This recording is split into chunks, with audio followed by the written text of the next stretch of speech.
There are battles that, if you're still fighting them at this age, aren't making you stronger. They're making you a prisoner.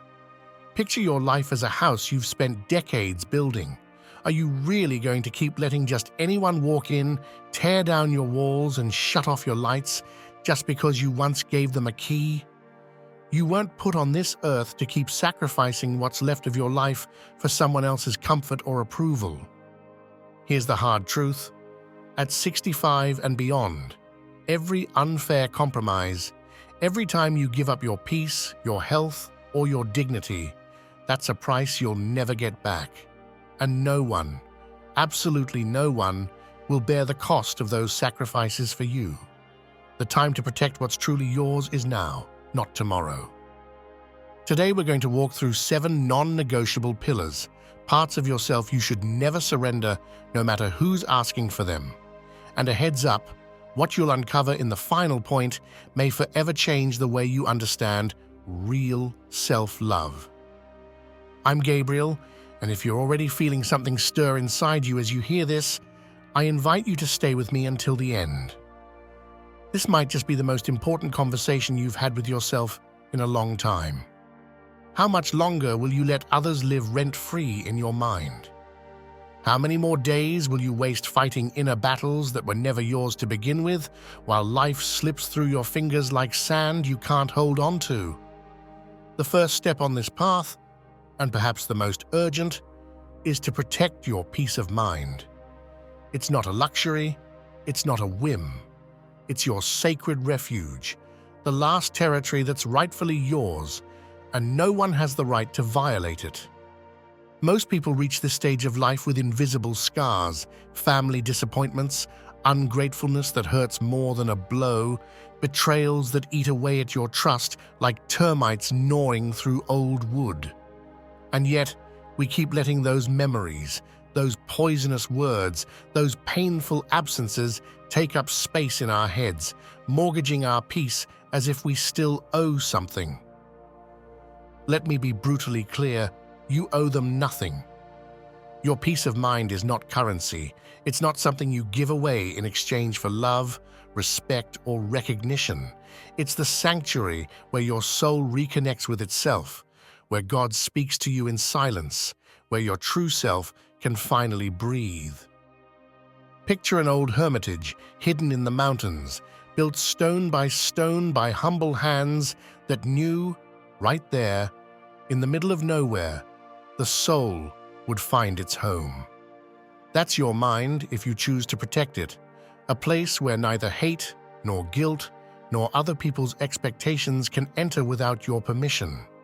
But if you leave the door wide open, if you let every opinion, every criticism, every disappointment move in like a permanent guest, that hermitage crumbles, and all that's left is ruin and emptiness. In the darkest moments of his life, Marcus Aurelius wrote, "Happiness depends on yourself, not your children, not your friends, not your grandchildren, not society, on you." It is a calm, almost divine act of rebellion to close the door on everything that disturbs your mind, not out of resentment, but with the quiet conviction of someone who knows their soul is worthy, who didn't come into this world to be a hostage of others' guilt or complaints. I'm Gabriel, and I need you to hear this clearly.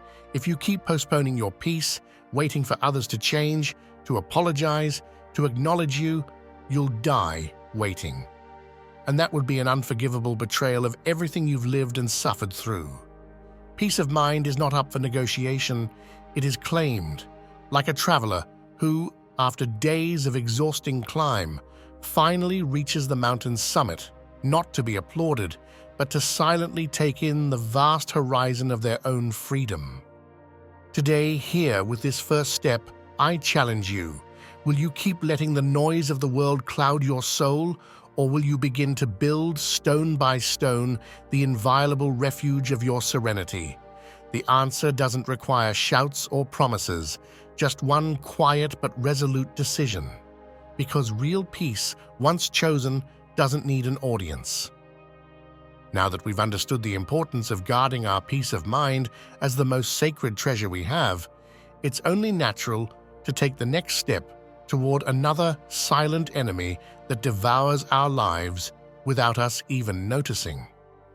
We've reached the second key point in this video: your time. That precious resource slipping through your fingers like water, while you keep believing there's still plenty ahead, that somehow there will be time to make up for what's lost. But the truth, as painful as it may be, is that there won't. Time given away unconsciously never comes back. And at this point in life, every hour must be guarded like molten gold.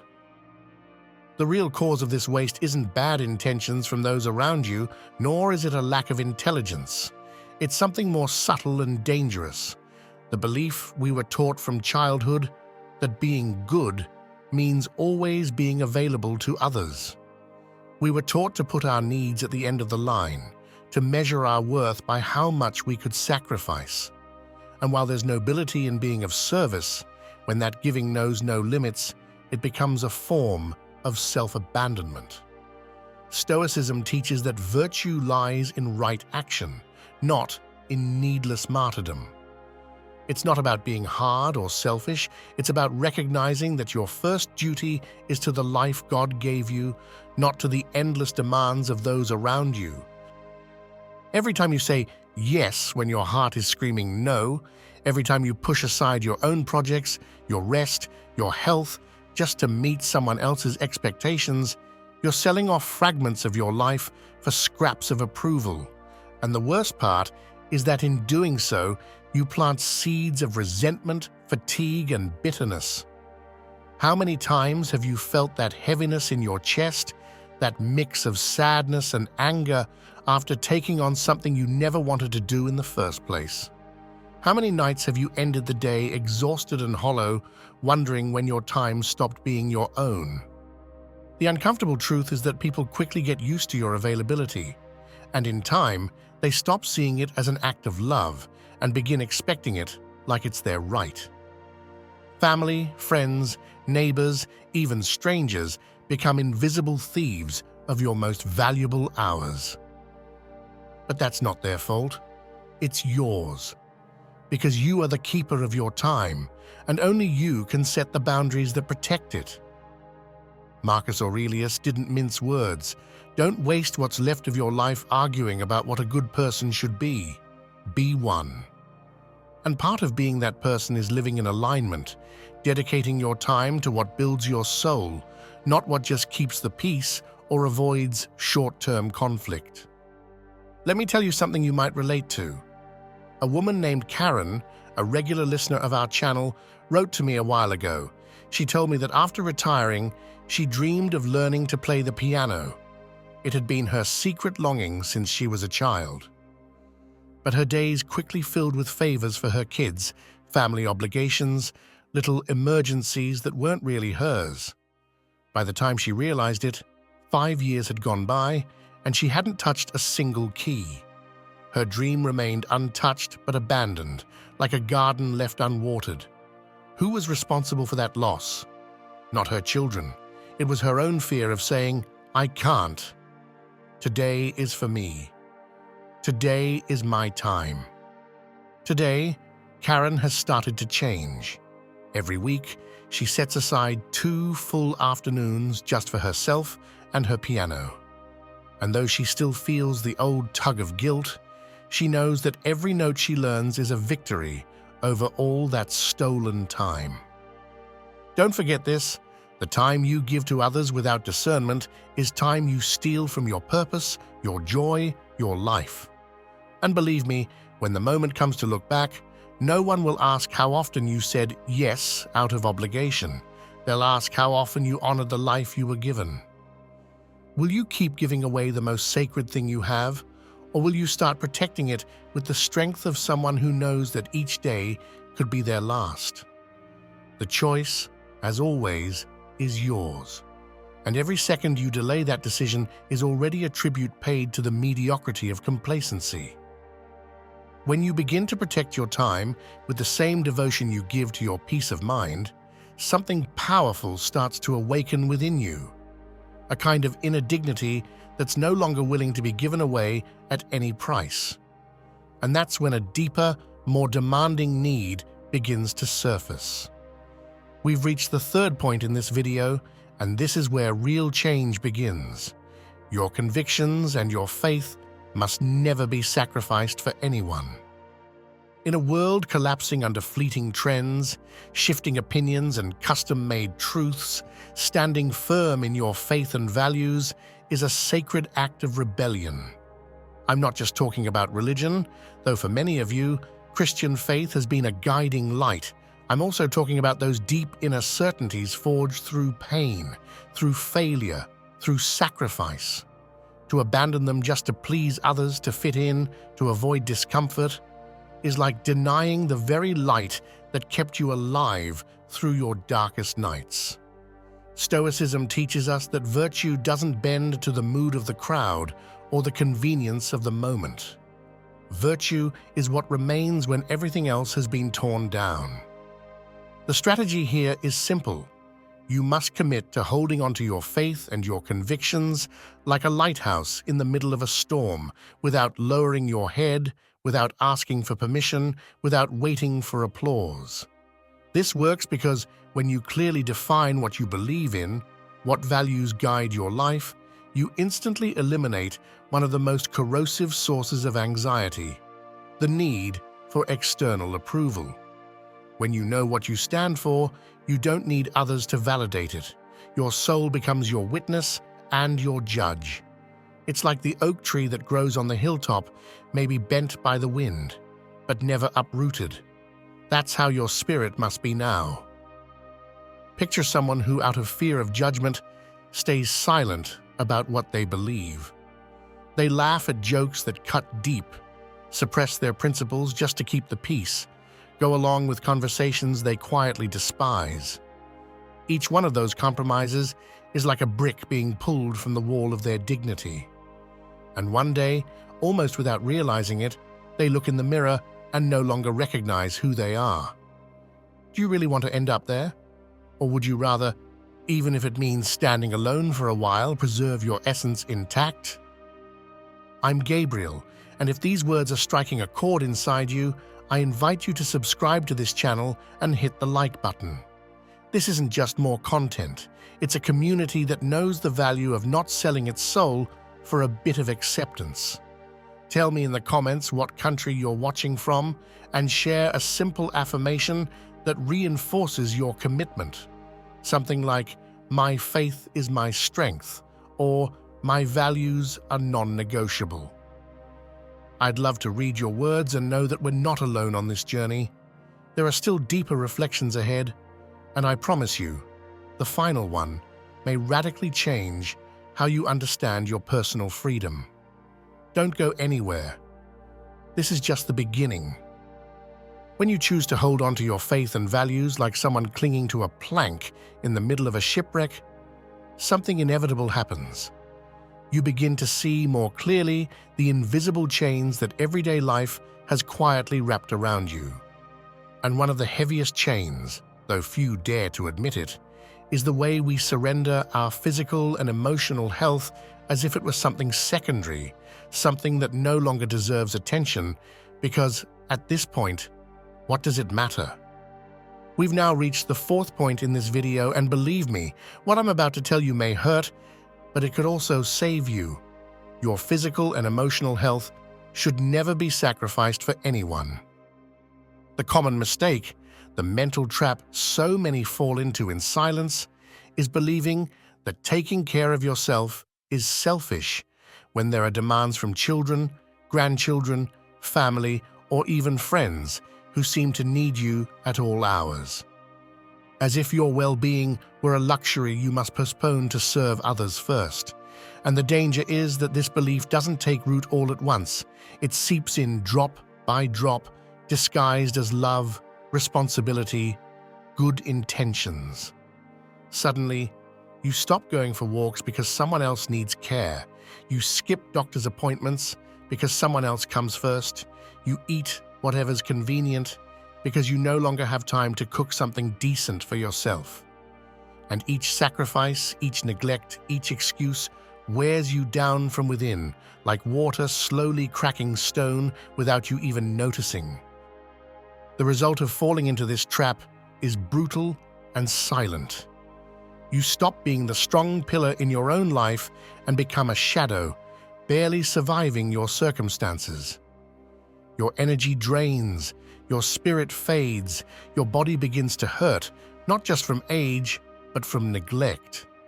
And the most heartbreaking part is that those very people you've sacrificed for often don't even notice. They don't return that sacrifice when it's you who needs it. Stoicism reminds us that we are not the owners of others' bodies, nor are we responsible for their fates. Our first duty is to ourselves, because only from strength can we offer anything of real value to others. Picture a lighthouse that stops tending its light because it's too busy trying to rescue every boat in sight. Slowly, its structure weakens, its light dims, and in the end, it saves no one. The same happens to you when you neglect your health. You don't become more useful to the world by sacrificing yourself into exhaustion. You only become invisible, even to yourself. Your body is the temple that holds your spirit, and to neglect it is to disrespect the very gift of life you've been entrusted with. It doesn't matter how much time has passed or how worn down you feel. As long as you're breathing, you have a sacred duty to honor that life, to move, to eat well, to rest, to care for yourself as you would a small child placed in your care. If until now you've been putting off your own well-being, if you've let others' needs erase your right to live healthily and fully, I want you to know it's never too late to reclaim that commitment to yourself. You don't need a grand revolution. You don't need impossible promises. All you need is the decision, here and now, that your physical and emotional health will be a priority, not an option. Because without it, everything else begins to fall apart. And because no one, absolutely no one, will live your life for you or heal your wounds when your body starts to keep score. Don't give up this sacred ground any longer. Your health is non-negotiable. Your life still has so much to give, but you must be present to receive it. When you start to reclaim your health and your vital energy, an inevitable question rises, one that hits hard in the chest. What do I do now with this life still pulsing inside me? Because vitality, when it lacks direction, can quickly turn into anxiety or despair. That's why we've reached the fifth point in this video, and it's a truth you can no longer ignore. Your unfulfilled dreams must not be sacrificed for anyone. It doesn't matter how old you are, how many mistakes you've made, or how many people say, "At your age, what's the point?" Every dream still stirring within you is a sacred call, a responsibility that belongs to you alone, and no one else can answer it for you. Ignoring that call has devastating consequences. I've seen it too many times, men and women in their 70s or older carrying a dry bitterness that doesn't come from age, but from the silent surrender of what they once longed to become.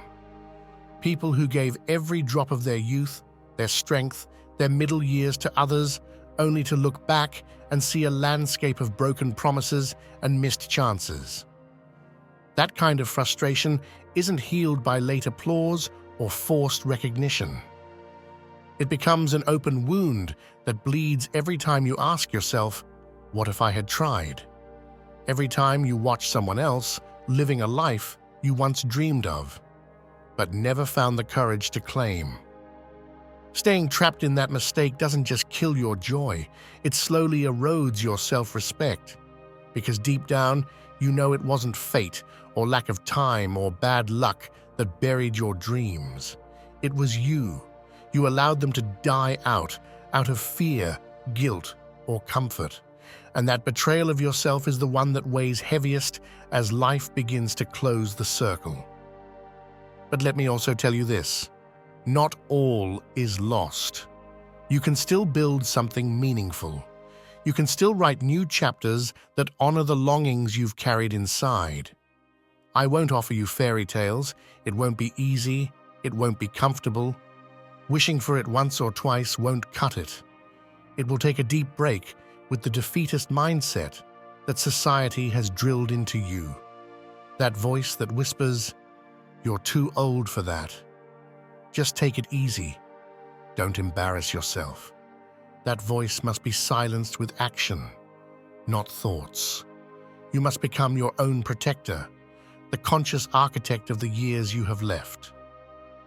The mindset you need now is that of the quiet warrior, not one who fights the world, but one who fights for their soul. Seneca once said that life is long enough for those who know how to use it, not for those who wait, not for those who beg, for those who decide. Every small step toward a dream fulfilled, no matter how insignificant it seems, is a victory over everything that tried to chain you down. A painting you finish, a trip you take, even just to a nearby town, a class you sign up for, a conversation you finally dare to have. All of that builds a silent legacy that needs no applause because it's yours, and no one can ever take it away. So today, not tomorrow, ask yourself, what have you left unfinished that's still within reach? What forgotten flame inside you deserves to burn again before time slips this chance away for good? The pain of trying and failing is nothing compared to the eternal pain of never having tried. Don't let fear write the final chapter of your story. Let it be you, with your dreams, your scars, and your quiet courage, who decides how you want to live the life still in your hands. If you've made it this far with me, it's because something inside you has already started to awaken, that ancient voice telling you there's still a path ahead, but it can no longer be a path of excuses or self-abandonment. You've realized that your unfulfilled dreams deserve to be reclaimed, not as a nostalgic act, but as an act of justice toward yourself. And now it's time to face another pillar that you can no longer afford to sacrifice. We've reached the 6th point in this video, and it's this: your dignity in relationships must never be up for negotiation. I want you to close your eyes for a moment and imagine yourself 10 years from now. You're sitting in a chair you know all too well, surrounded by people who no longer listen when you speak, who barely look at you, who decide for you when to eat, when to move, what to think. Not because you're incapable, not because you need help, but because somewhere along the way, you began giving your dignity away, drop by drop.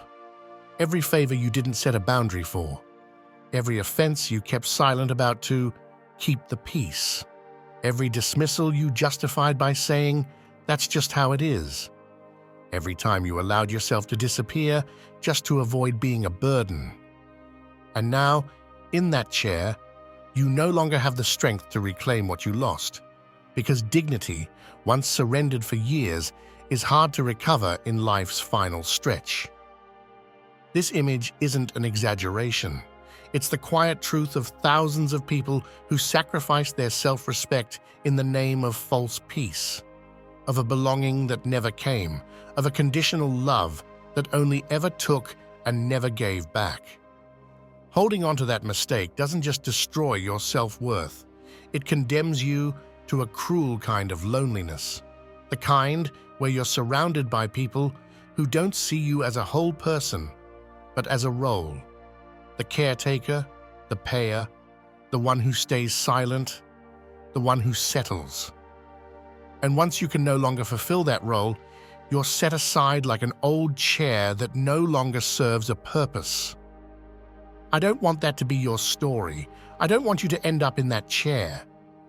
Breaking this pattern requires something most people fear: looking in the mirror with brutal honesty and asking yourself, when did I start believing that my worth depended on others? Because that's where it all begins. The moment you believed you needed to be approved of, needed, or tolerated in order to be loved, you started selling off your dignity in installments. And the way back begins with one simple, fierce decision. No more. No more silence that humiliates. No more apologizing for existing. No more sacrifices that only feed someone else's selfishness. Your dignity in relationships reflects the dignity you hold within yourself. And even if it's hard, even if it hurts, even if it means being alone for a while, it's 1,000 times better to walk with dignified solitude than to stay in the company of those who crush your spirit. Because anyone who doesn't respect your boundaries, who doesn't acknowledge your worth, does not deserve your presence. I know, saying it is easier than living it. But this is the truth many choose to ignore. And you, who've made it this far, deserve to hear it without filters. You are not a beggar for love or respect. You are a human being worthy of dignity, loved by God, shaped by years of resilience and strength. And it's time to live, not as someone begging to be seen, but as the rightful owner of your self-respect. So stay with me because there's still one final point left, and in it may lie the key to completely transforming how you see the time you have left. Don't miss it. What comes next might just be the beginning of a new life, one where, at last, you decide how to walk the rest of the journey. If everything you've heard so far has stirred something inside you, if you feel that mix of discomfort and truth that forces you to look at your life with clearer eyes, then you know there's no going back. You've seen what happens when you give up your peace, your time, your faith, your health, your dreams, your dignity. You've seen the cost of living for others while forgetting yourself. No one else needs to tell you. You see it in your own days, in the heavy silences, in the chances you let slip away, in the energy that doesn't come back. And now we arrive at the 7th point of this journey, perhaps the most powerful of them all. Your inner freedom must never be sacrificed for anything or anyone. Inner freedom is the last thing you have when your body begins to fail, when people change, when plans fall apart. It's that quiet flame that, if you've protected it, can't be extinguished by pain, loss, or loneliness. But if you give it up, if you let fear, guilt, or comfort rule your soul, then there's nothing left of you, only a dim reflection going through the motions, not truly living. Most people don't lose their inner freedom through a grand betrayal. They lose it little by little, saying yes when they meant no, staying silent when they should have spoken, accepting less than they knew they deserved. And the most tragic part? The more you give it away, the more you believe you can't get it back. But that's not true. The only real obstacle is you. Accept once and for all that life isn't going to wait for you to make up your mind. Every day you stay chained to old wounds, to people who no longer bring light, to fears that paralyze you, is a day lost, one more day you could have lived fully. Stop looking for someone to blame. It's not your children, not your partner, not your circumstances. It's the lack of personal decision that keeps you stuck. Epictetus said it with brutal clarity, "No one is free who is not master of himself." That's the battle you must fight now, not against the world, but within yourself. Don't wait for better conditions. Don't wait for others to change. Start now with what you have, from where you are. You have the power to rebuild yourself, to make this chapter of your life one worth living, but only if you take full responsibility for every choice, every thought, every reaction. No more excuses. No more regrets. If your inner freedom is still alive, then you still have everything you need to be truly free. It doesn't matter how many mistakes you've made. It doesn't matter how many times you've given up. Today can be the day you return to yourself, without asking for permission, without waiting for approval. This is the truth most people don't want to hear. But you didn't come this far to have your ears sweetened. You came here to wake up, even if it hurts. And now you know, your life is still in your hands.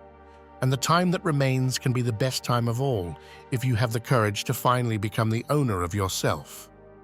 Stay with me until the end, because what I'm about to say could be the spark your soul has been waiting for all this time.